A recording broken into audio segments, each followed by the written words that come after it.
Deutsch Stadt Junior Unterrichtet. Junnar शहरातील फक्त आमच्या शाळेत जर्मन भाषा शिकवली जाते.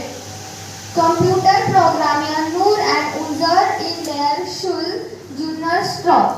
जुन्नर शहरातील फक्त आमच्या शाळेत कम्प्युटर कोडिंग आहे. In unserer Schulbild wird es die Hauptwissenschaft-Ausstellung organisiert. आमच्या शाळेत विद्यार्थ्यांनी विविध विज्ञान प्रदर्शन राबवले. Unserer Schule Fest 100 Mangobaum, 10 Guava-Baum, Pfeffer und Family. आमच्या शाळेत विद्यार्थ्यांनी 100 आंब्याची, 10 पेरूची आणि आवळ्याची व जांभळाची झाडे लावली.